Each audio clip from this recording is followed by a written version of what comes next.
TDP ఆవిర్భావం తర్వాత అక్కడ మరో పార్టీ గెలవలేదు. పసుపు జెండా తప్ప మరో జెండా ఎగరలేదు. ఒక్కసారైనా సరే సైకిల్ కు పంక్చర్ వేయాలన్న ఆశతో ప్రత్యర్థి పార్టీలు అభ్యర్థులను మార్చడమే తప్ప ఫలితంలో మాత్రం మార్పు రాలేదు. 40 ఏళ్లుగా నాన్ స్టాప్ విక్టరీతో దూసుకెళ్తున్న సైకిల్ కు బ్రేకులు వేయాలని భావించిన ఫ్యాన్ ఇప్పుడు అక్కడ పత్తా లేకుండా పోయిందనే టాక్ వినిపిస్తోంది. ఇంతకీ ఆ స్థానం ఏది, ఆ స్టోరీ ఏంటి? సింహం ముందు ఫ్లూట్ ఊదారా? హిందూపురంలో వైసీపీ ఆశలు గల్లంతయ్యాయా? బాలకృష్ణ హ్యాట్రిక్ విక్టరీని ఆపలేకపోయారా? తొడగొట్టిన నేతలంతా ఇప్పుడెక్కడా? హిందూపురంలో అభ్యర్థి ఎవరనేది ముఖ్యం కాదు, పసుపు జెండా ఎగిరిందా లేదా అన్నదే ముఖ్యం. ఎన్టీఆర్ కాలం నుంచి నేటి బాలకృష్ణ దాకా అక్కడ ఇదే సంప్రదాయం కొనసాగుతోంది. ఎన్టీఆర్ ఉన్నప్పుడు హిందూపురం పక్కాగా ఆయన స్థానమే. ఆ తర్వాత సైతం టీడీపీ నేతలే ఇక్కడ గెలుస్తున్నారు.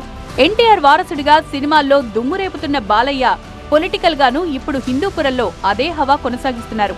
2014లో అరంగేట్రం చేసిన బాలకృష్ణ హ్యాట్రిక్ విజయాలతో తండ్రికి తగ్గ తనయుడు అనిపించుకున్నారు. అయితే హిందూపురంలో కొత్త సంప్రదాయానికి తెరలేపాలని ప్రయత్నించి వైసీపీ ఘోరంగా విఫలమైంది.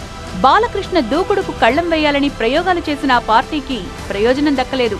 లూటు జింక ముందు ఓదో సింహం ముందు కాదు అన్నట్టుగా తన సినిమా డైలాగును రియల్ లైఫ్ లోనూ అన్వయించుకున్నారు బాలకృష్ణ.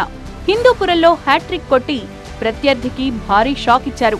ఇక్కడ బాలకృష్ణను ఓడించాలంటే ప్రత్యర్థి కూడా బాలకృష్ణే అయ్యుండాలి అన్నట్టుగా పరిస్థితి మార్చేశారు.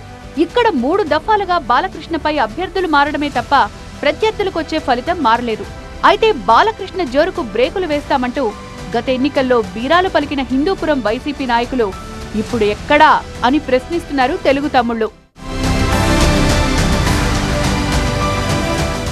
2019 ఎన్నికల్లో 51 అసెంబ్లీ స్థానాలకు గాను రాయలసీమలో టీడీపీ గెలిచింది 2.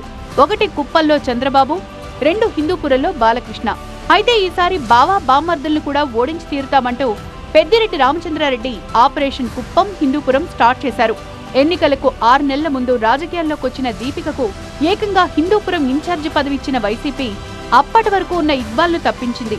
బాలకృష్ణను ఎలాగైనా ఓడించాలి అన్న పట్టుదలతో హిందూపురంలోనే మకాం వేసిన రామచంద్రారెడ్డి దీపికను వెంట పెట్టుకుని నియోజకవర్గంలో కలియదిరిగారు. బాలయ్య వర్సెస్ బీసీ మహిళ అనే నినాదంతో ముందుకు వెళ్లినా ఫలితం మాత్రం మారలేదు.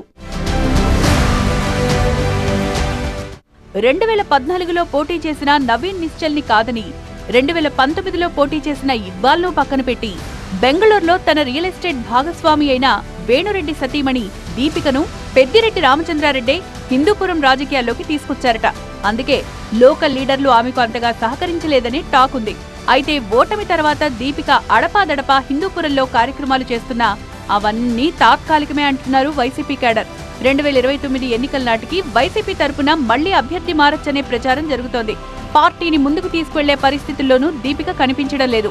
ఇప్పటికే ఇక్బాల్ టీడీపీలో జాయిన్ కాగా నవీన్ నిశ్చల్ సైతం కామైపోయారు.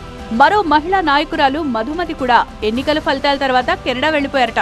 సో నెక్స్ట్ ఎలక్షన్స్ వరకు దీపిక నిలదొక్కుంటారా లేక బాలయ్యకు పోటీగా వైసీపీ నుంచి మరొకరు వస్తారా అన్నది చూడాలి.